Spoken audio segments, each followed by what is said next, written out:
I think that too often we worry that if we don't do things in the right order or one after another or at the age we've been told we're supposed to do them, that we think we're foreclosing opportunity, and we're not.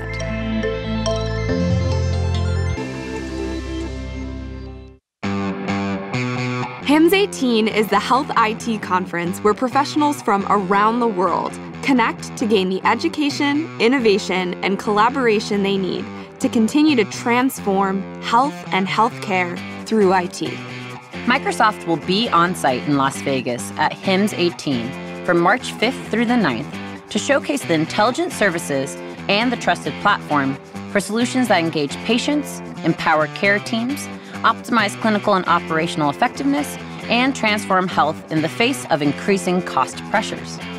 For more information about the conference, visit aka.ms/HIMSS18. That's HIMSS 18.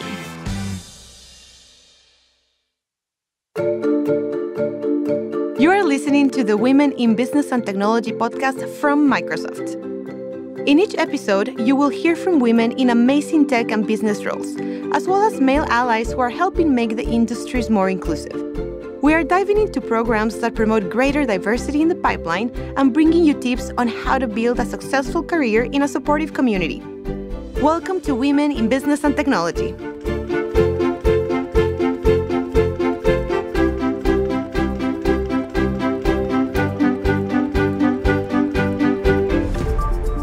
Welcome to episode 12 of Women in Business and Technology. I'm Colleen O'Brien. And I'm Sonia Dara.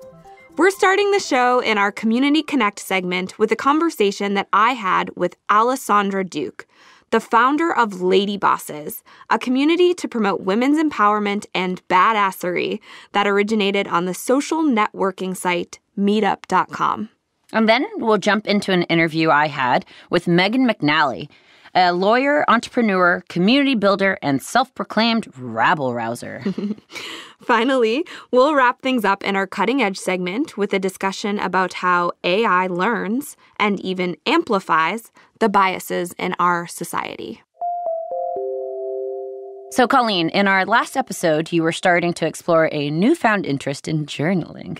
Has this become a New Year's resolution that you're actually sticking to? Absolutely. And I'm getting some great prompts and a lot of help from Donna Sarkar's new book entitled #DoTheThing. It's a workbook of sorts that aims to push readers outside of their comfort zones and help them to finally pursue that secret goal or idea. Sounds like a good read to keep you dreaming big in 2018. As many of our listeners know, Donna Sarkar was the guest of our inaugural show of this podcast. She's a really inspiring engineering leader here at Microsoft who heads up the Windows Insiders program. She also mentors countless people and manages a ton of passion projects like fashion design and, of course, writing. So, Colleen, what else can you tell us about the book? The book is a series of journaling prompts that guides you in writing the story of a hero or a hero's journey where you, the reader, are the hero. And this journey is broken up into 4 different acts, so you're doing a lot of journaling along each of these lines. Act 1 is the ordinary world or an overview of your current life. Act 2 is the call of adventure or your self-discovery mission where you figure out what your true purpose is. Act 3 is this refusal of the call. This is where you make a lot of the excuses about what's holding you back from pursuing that secret ambition. So, for example, if you really want to be a bodybuilder in 2018, a refusal of the call might be, it's too cold out to go to the gym today. Is that a comment on my my workout routine right now? That might be from my personal experience. And then finally, Act 4 is do the thing. This is the point in the story where you, the hero, emerge and do what you're supposed to be doing, what that secret ambition is. And this book really guides you through articulating and documenting your strengths, fears, daily priorities, and your accountability tribe. I feel like everyone thinks we're trying to be bodybuilders now. So accountability tribe, as in friends, mentors who keep you on track. Is that what she means by accountability tribe? And like people who are coaching you? Yeah, that's exactly right. And in the case that you don't have that person or tribe, Donna has set up a great Facebook group of people pursuing their goals and really supporting one another. So here's a quick description of that online Facebook group community. #DoTheThing is a society of people who are here to help you, cheer you on, talk things through with you, not judge you, and generally have your back. You can find that Facebook group page at facebook.com/groups/do-the-thing-yo. And of course, you can find Donna's book on Amazon by searching for #DoTheThing. Community Connect. Get involved and stay connected. On December 13th, I headed to the SoDo neighborhood of Seattle with Sonia and show producer Lexi Swanson. Shout out to Lexi! To attend the Lady Bosses Gala, a party to celebrate the 1-year anniversary of the meetup community of women entrepreneurs, small business owners, side hustlers, and, quote, anyone wanting to live a more badass life. The event featured delicious food and beverages, raffles, and an ongoing bingo game to help attendees meet new people. The bingo grid contained all of these mini missions to find individuals who, quote, identify as an artist, travel for business, or have opened more than one business. We sat down with psychologist, women's empowerment coach, and founder of Lady Bosses, Alessandra Duke, who explained why the event was so special. This evening is all about celebrating our 1 year of being in community as Lady Bosses. It was a vision of mine at first to just create a community for women where they could come together safely in a way to be able to grow and thrive together. And we've had an incredible growth. What I thought might be 10 people interested has turned into over 1,000 members and followers.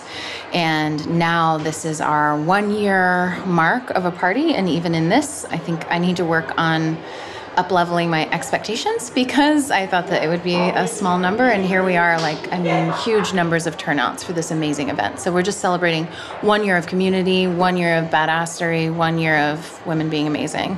While networking can sometimes be overwhelming, Alessandra has sought out to create an inclusive and warm community under the Lady Bosses moniker. Lady Bosses is created to be a sense of home, a sense of community. So anytime that people come to one of our meetings, they're always welcomed. Even people who run late, everyone is encouraged to welcome them. They will stop, they will applaud them coming through the door. So I would say come. It's not set up to be some sort of awkward networking event that makes everyone feel uncomfortable. And we have small groups that meet together. We're coming together as a big group. I mean, there's so much community happening. People have built all kinds of friendships, new business connections, have gotten all kinds of clients and different things that they never even anticipated. So it's just take a risk and come because it can't hurt. 1 year in, Alessandra is energized by the community and has her sights set high for additional growth and new programmatic offerings. I really want to see Lady Bosses continue to thrive and to grow. And I mean, if we continue on the trajectory we have been on, it is just going to be even a more greater force. I want more women involved and engaged in our monthly meetings. Those will be consistently offered. With that, I want more women to feel like this is their solid community that they are coming to every month, where they know that there's a place where there's sort of like a home, like a women's entrepreneurial home, for them to come to. And I want to be offering more workshops, offering more events throughout the year where large numbers of women can all come together and meet each other, because we all want to feel empowered and live life that feels really good and really authentic. And so that's what I want for women here. And that's what I want a whole another year of happening. In 2018, the Lady Bosses Meetup Group will host programming on finances, relationships, branding, health, self-care, and more. For our Seattle area listeners, you can stay posted on all upcoming events by joining the group on meetup.com. Just toggle your search to groups and type in Lady Bosses, that's 2 words. For listeners outside of Puget Sound, meetup.com is a great place to find communities like Lady Bosses that are closer to your neck of the woods. Just search for your interests, from tech to business to film, for an upcoming meetup event or group that meets consistently. And now, let's get on to the interview.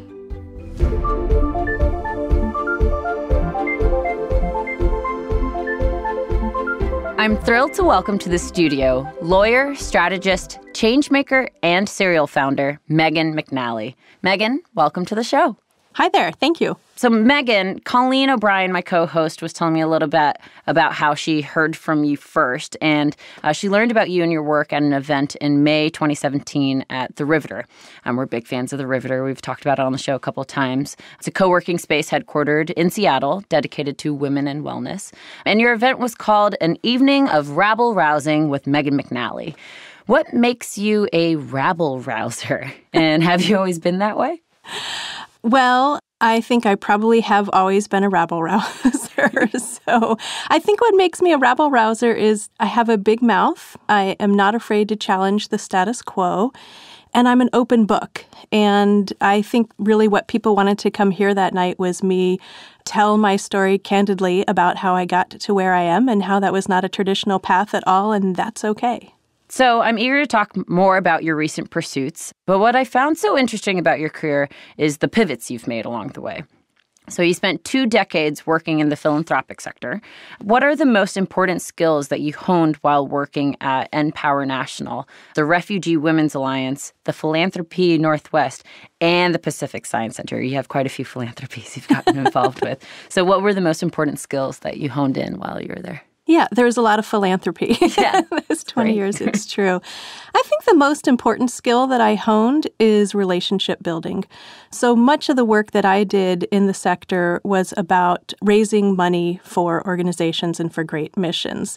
And I think people often confuse that with sales, that if, you just have a good organization or people owe you money, so you just go out there and get it. And it's not. It's about building meaningful relationships with people.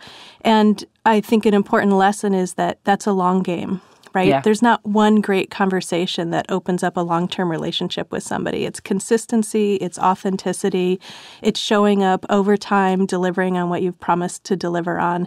And I had an opportunity to do that with a lot of amazing supporters of great organizations.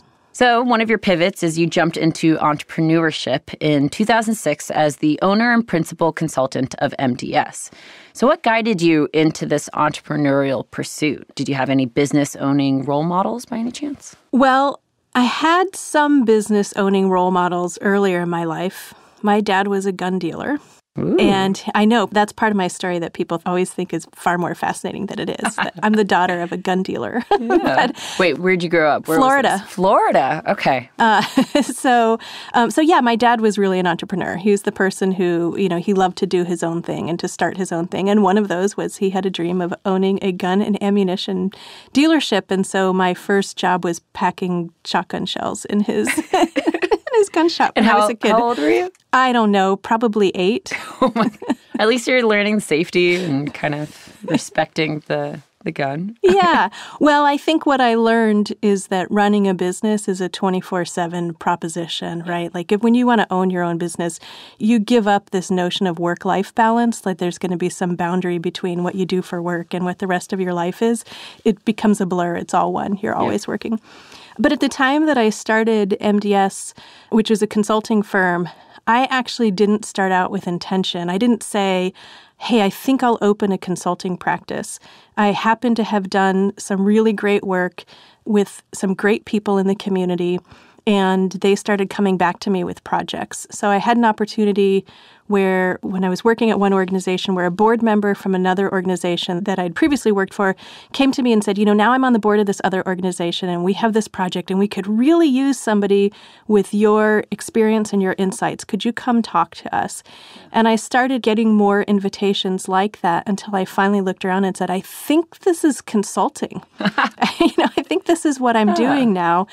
And so then I started doing that. And then there were a lot of really difficult lessons at first. Like there was a lot of that, but was that really enough for full-time work? Was that enough to really sustain a business? And how do you scale one person with advice? What kind of help do you add? How do you build a team around you? And so there were some really fun and some really painful lessons around that. Any notable lessons, though, that you could maybe share with our listeners if anyone's experiencing something similar where they've been providing advice, but they're not quite sure how to scale? I think the most important lesson was a person is not scalable. And so to the extent that my business was built on people wanting my advice, my insights from my experience, there's only one of me. There's only so much of that, that you can provide. I wish I'd had sort of a better strategy or understanding of how instead I could have built a team of other people who also had insight and experience that was similar to mine, but different enough that maybe we had a complementary suite of things that we could offer. Yeah. And so then there would have been a there that wasn't just me. So in the midst of building an impressive career in the nonprofit world, you also decided to go to law school at Seattle University at night. And this is while you're still working, which is incredibly impressive. What prompted this return to academia? First, let me go back to your comment, which thank you to say that it's impressive, but it's really not. It is. When I did decide to go to law school, for me, it wasn't an option to quit working and become a full-time student at 40 years old. I had no interest in stepping out of my career stream. I had no interest in trying to build a social life on campus. I was there for a purpose, and so continuing to work as a professional during the day while pursuing my degree was, to me, the only option that really made sense. So I will also say that I am not a person who does well with extra time. What do I do with this? I would waste it. What is this amorphous thing? I would waste it. And so working full-time while going to law school meant that, and I was working a full-time executive job, so I was working 50, 60 hours a week. Wow. Then I would go to campus, I would sit in class for several hours, and then I would go home or go to the library and, read case law until the middle of the night. And I didn't have any time to waste because there were no margins. And so I just plowed through and did it. I never had the luxury of saying, gee, should I do my homework now or put it off until, tomorrow? That wasn't an option. But what inspired me to go to law school, it was not the first time that I intended to go to law school. I had twice before come really close, and then something amazing happened that took my time and was a higher priority than school. So I always knew at some point that I would probably go back to school to start and then finish my law degree. But this time around, what it was is that in my consulting practice, I had the privilege of working on some really cool social sector projects that were testing the boundaries of what a charitable organization is and what's a business and how do those ideas come together and what are these hybrid organizations and is there an opportunity to have a bigger impact or make a bigger difference if we step outside some of the known models? One of those projects that I was working on, we were fortunate enough to have donors working with us who said, I don't need a charitable write-off for this gift. So tell me how you need the capital. What kind of capital do you need? What would really make a difference? And it was amazing to be able to work with people like that who wanted to put their wealth to work making a difference. And it was frustrating to then have to hand them off to a law firm to figure that out. And so I was spending a lot of time with friends who are tax lawyers and business lawyers trying to figure out what those options were and how to do that. And along the way decided that those were skills that I wanted to add to my own tool set. You mentioned two opportunities that came along the way that kind of kept you on your career path as opposed to going to law school. What were those opportunities? They sound pretty big deals. Yeah. The first time I intended to go to law school, it was just that I was not ready to be a grown-up. Are we ever ready to be grown-ups? I don't know. There's a spectrum of people who are, sort of like ready and not ready, and then there's not ready and there's really not ready. And I fell into the really, really not ready category. And so when I left undergrad, I actually walked away. I hitchhiked from Mexico to Alaska, and I decided that I had more important things to do than go to school. And that was about experiencing life and really, I think, figuring out who I wanted to be, and that was not in a classroom. So that was the first time. Got it. And then the second time, it was that I got hired to work for NPower, which at the time was a nonprofit that had just been founded with some founding money from Microsoft. Microsoft was one of the 4 founding funders.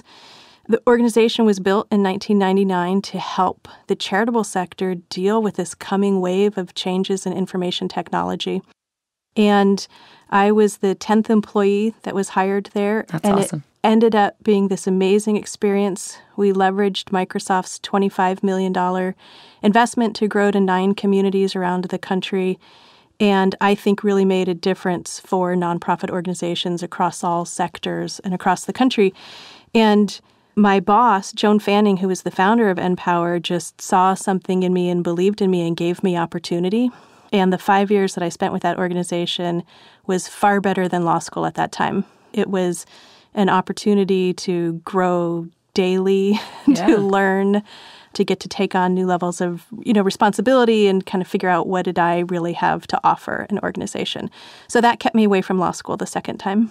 Yeah, I don't blame you. That sounds amazing. That's an awesome opportunity. And I'm a believer that law school is always going to be there. Yeah. I think that too often we worry that if we don't do things in the right order or one after another or at the age we've been told we're supposed to do them, that we think we're foreclosing opportunity, and we're not. So I knew it would be there at another time, and I knew that when the time was right, the time would be right. So you ended up going to law school at the age of 40. Mm-hmm. That's awesome. There are smarter birthday presents you can give yourself for your 40th birthday than law school, I will say. Right. So yeah, you've definitely been putting your law degree to work since graduation, to say the least. In addition to serving as the Director of Advancement and the Chief Development Officer for the Washington State Bar Association and Foundation, you founded your own firm, Doyen Legal. Can you describe what your firm specializes in and what you set out to achieve with Doyen Legal? So we're a full-service business law firm. And when I set out to create the firm, I had this idea that I wanted to be the place that any entrepreneur could walk through the door, share their idea, and be taken seriously. So we really pride ourselves on being welcoming, on being inclusive, on being lawyers who provide legal advice that's grounded in the real world and an understanding of how businesses and organizations really work. We strive to be what we describe as utterly human, which means we don't bombard our clients with legalese. We don't give them answers or information that isn't helpful. We aren't aiming to bill the most time that we possibly can with each client. We actually aim to be a thoughtful partner to people as they build, scale, and run their businesses. And when I launched the law firm, I actually had a vision of building more than a law firm. So my vision was that I would build 3 interrelated organizations, Doyen Legal, Doyen Strategy, and Doyen Capital. Because when you decide to build an organization, whether it's a nonprofit, it's a small business, or it's a venture scale startup, you need legal advice, but that's not enough. Right. You also need business strategy and support. And so I thought we could provide that through Doyen Strategy. And even with those things, you can't get very far if you don't have access to capital. So I wanted to build a capital fund that would also ensure that there were resources there for people who really did have a viable idea to go forward. And the law firm has only been in business a year now, so bringing those other 2 arms of the sort of overall organization, it just hasn't happened yet. I know that Sarah Blakely, the founder of Spanx, was part of your inspiration to start Doyen Legal. You heard an interview with her and were frustrated to hear about her struggle to get ideas patented. We've discussed patenting on the show before, specifically the stats from the Institute for Women's Policy Research, which demonstrate that more than 81% of patents include no women inventors, and that women aren't expected to reach parity in patenting until 2092. How can we move the needle on that number more quickly? I don't know that we can move it quickly. So I don't want to create false hope that we could move it quickly. But really moving the needle requires consistent effort over time. And for that particular needle, you've got a number of issues that are important. So we have to continue to press to make STEM fields places where women want to pursue learning as well as the profession, right? And then we have to do the same thing with the legal profession, which is not a very welcoming place for women still. Even though at law school, more than 50% of law students are women, we see women leave the profession 5 to 10 years into legal practice. The opportunities for advancement aren't there. So a lot of the same challenges that you hear about in the technology sector also play out in the legal sector.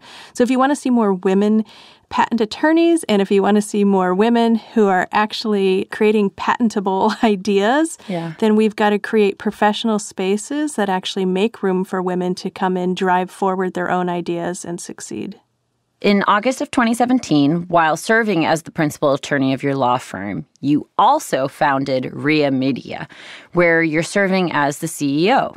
The primary product of that company is Diana, the first streaming network dedicated to women's sports. Are women's sports another area of passion for you? And how far along in the company journey are you guys right now? Yeah, absolutely. Well, I love sports, and I love people who love sports. Yeah. I love to watch sports. I love to play sports. And I am tired of being a sports fan who can't find the sports that I love. There are 35 million fans of women's sports who are either completely ignored or wholly misunderstood by the existing sports landscape. So when I set out to build RIA Media, it's because we recognize that there's an opportunity right now. There's a moment in time where people are turning away from cable TV towards streaming media that gives us an opportunity to aggregate and bring sports together into a place that's much more accessible and actually creates a sports media experience that fans of women's sports want to watch. It's been amazing. I would encourage everybody at some point in your life to step into a space in which you have no real knowledge or expertise.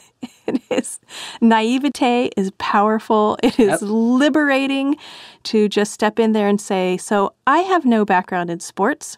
I have no background in media, but I am the customer I'm solving this for. And then to dive into a question without any preconceived notions about what the answers are or what's possible, but to really just dive into it with curiosity has been just an amazing journey over the past few months. So where we are is we're pretty close to having a live demo that then we're going to get to play with and get to spend some time really working on the fan experience. And hopefully we will be launching to the public early next year. That's awesome. What's the inspiration behind the name Diana? That is such a great question. The truth of the matter is the name was a placeholder. The week that we were working on the business plan, Wonder Woman came out, and we said, this is an easy one, and really thought it would just be a placeholder name, that we needed something to call it because over-the-top streaming network dedicated to women's sports was too long to keep saying in every conversation. So we needed exactly. So we needed a placeholder. We chose Diana, and that name started to invite really interesting conversations for us. And I think people started envisioning or visualizing that this project is a project that was about a woman. And I got some great advice from somebody who said, well, remember, Diana is a goddess. Go with the goddess. This has probably become clear to our listeners by this point, but you are an incredibly productive individual, to say the least.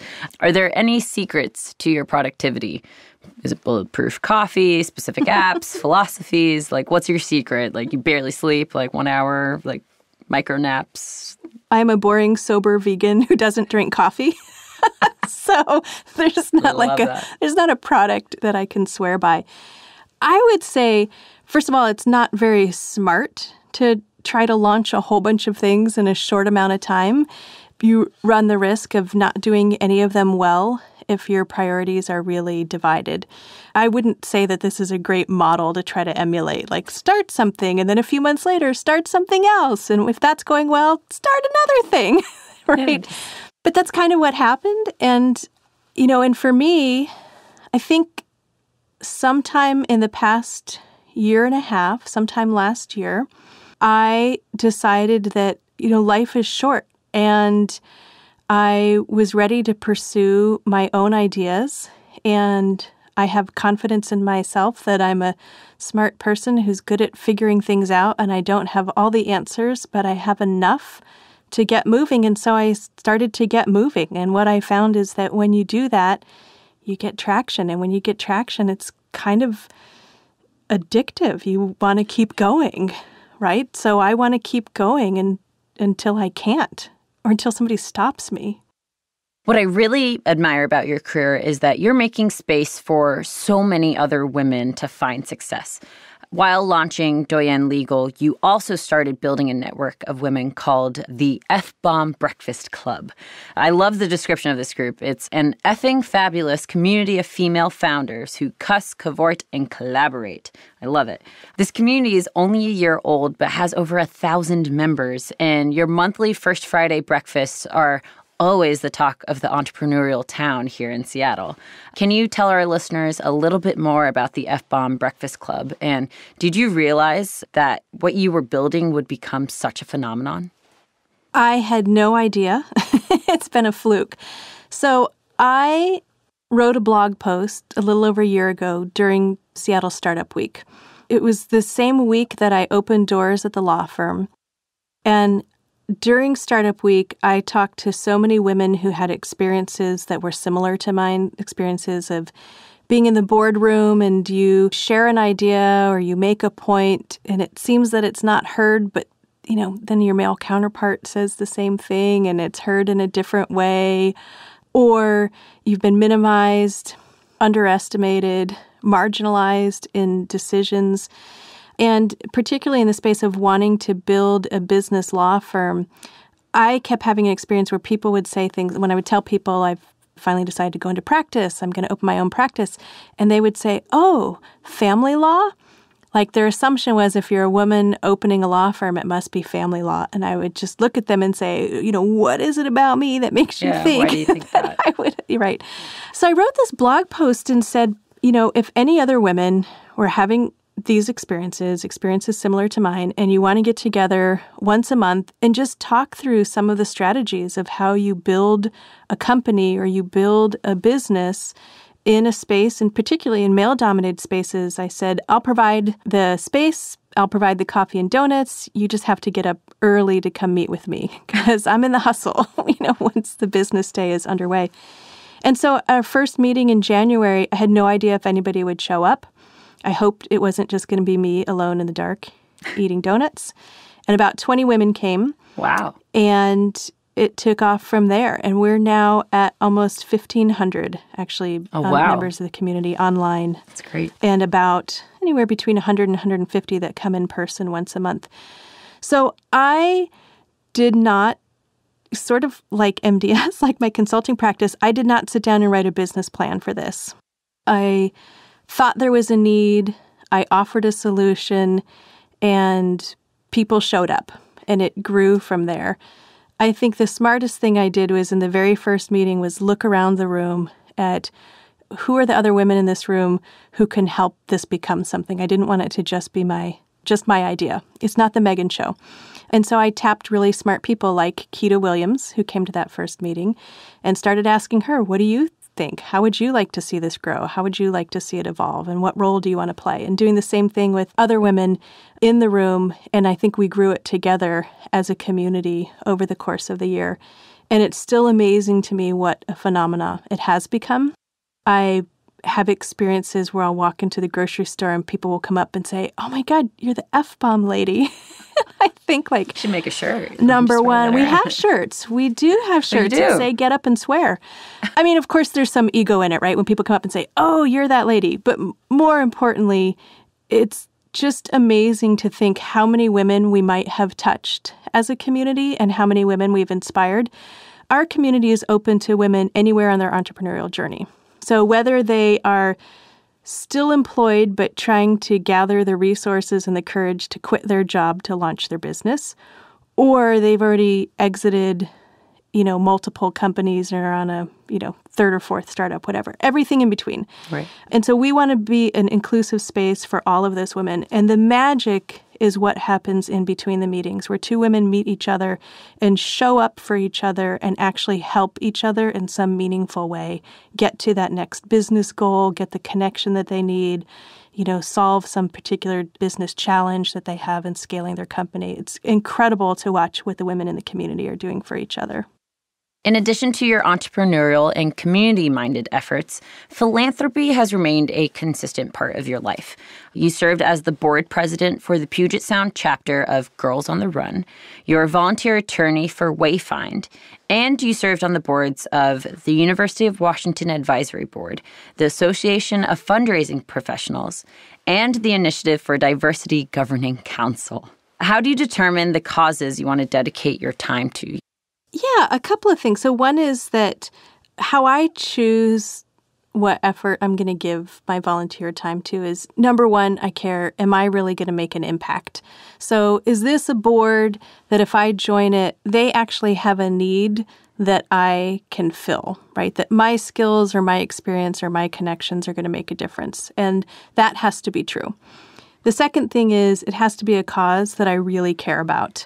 I'm not interested in serving on boards, just to sort of accumulate board service experience.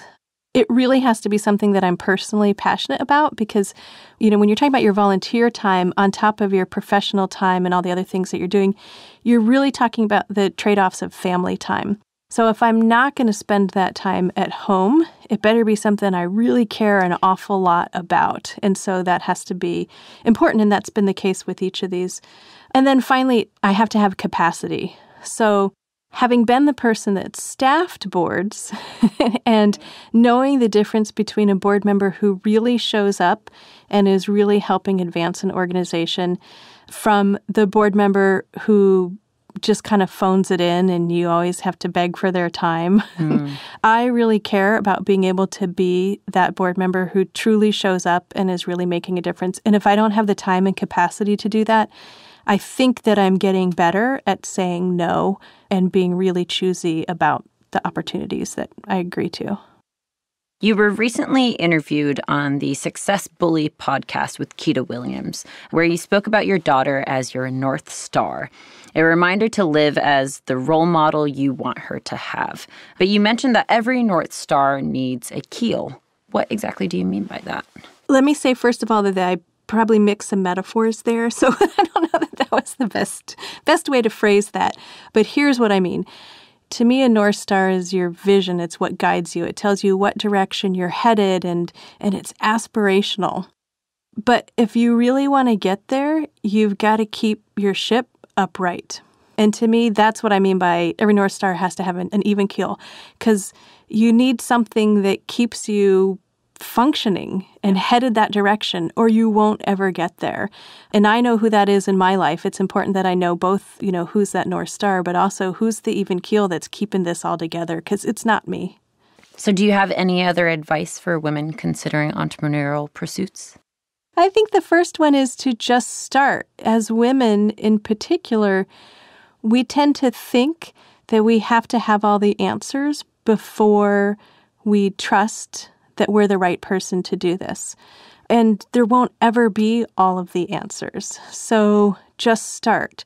And then once you start, be prepared for really hard work and surround yourself by people who can help you. So with Ria Media, we decided to form the company a few months ago and get started. I made a very intentional decision that instead of keeping the idea too much under wraps and, keeping it behind an NDA, I decided that I was going to talk with absolutely everybody who would talk with me about it.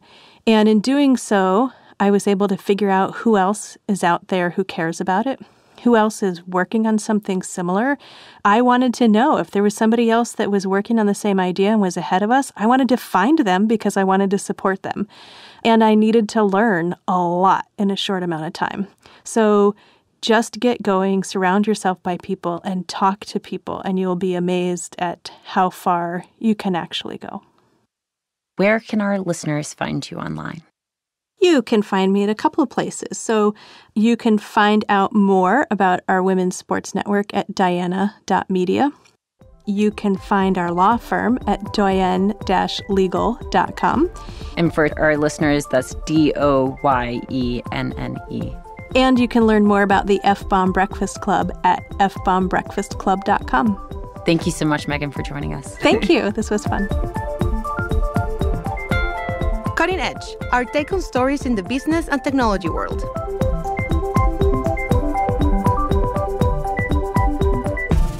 In this episode of Cutting Edge, we're going to discuss an article written by Kevin Maney that was published in Newsweek on December 11th, entitled How AI Learns to Be Sexist and Racist. The subheading cuts right to the chase in positioning humans and not machines as the problematic factor here. The subheading reads, If AI learns from human interaction, is it doomed to pick up on our biases and excesses? Mark Yatskar of the Allen Institute for Artificial Intelligence is quoted as saying that AI could work to not only reinforce existing social biases, but actually make them worse. And the article cites an example of this in action. A group of University of Virginia computer science students trained an AI image recognition software to tie certain scenes to gender. After scanning billions of images, the trained AI decided that shopping and washing are things women do, while coaching and shooting are things that men do. Yeah, really amplifying the biases and excesses there. Stereotypes, Yeah, and another example of this comes from Boston University research team that trained AI on text from news articles. They then asked the software to complete this sentence, quote, Man is to computer programmer as woman is to X, sort of like a fill in the blank. And the AI replied, homemaker. So yeah, you may be thinking, okay, these are discrete examples. How will this really impact me in the workplace? And so Maney documents that both Bridgewater Associates and Tokyo tech company Ricoh are already recording and digitizing their meetings, and that data can actually be fed into AI. The bright side here is that computer scientists know this is a problem and could potentially tune AI to detect and counter bias. Maney reasons that, quote, once AI can spot the worst in us, software might help us be better humans. But there's an underlying moral question here that Eric Horvitz, a technical fellow with Microsoft Research, calls out. When should we change reality to make our systems perform in an aspirational way?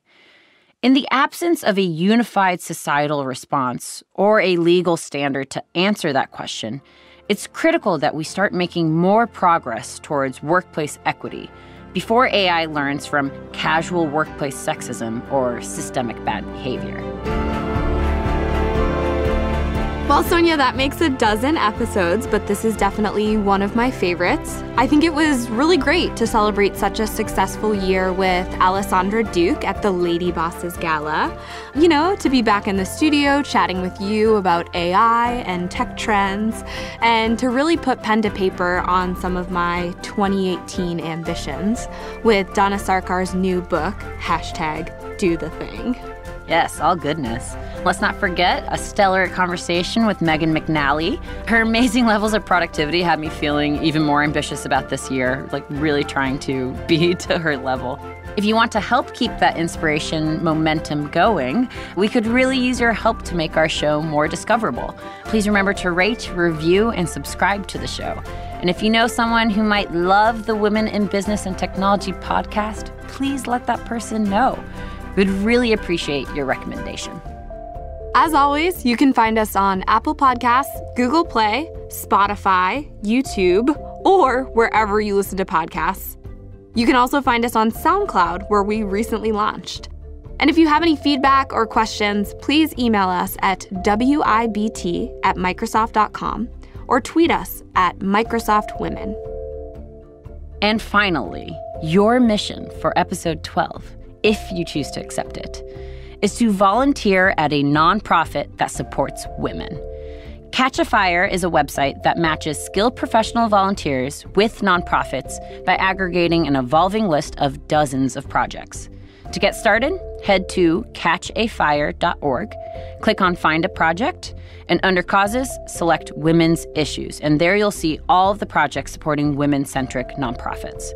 So whether you're great at marketing, grant writing, board governance, software training, or whatever, there's a great way for you to support the broader global community of women.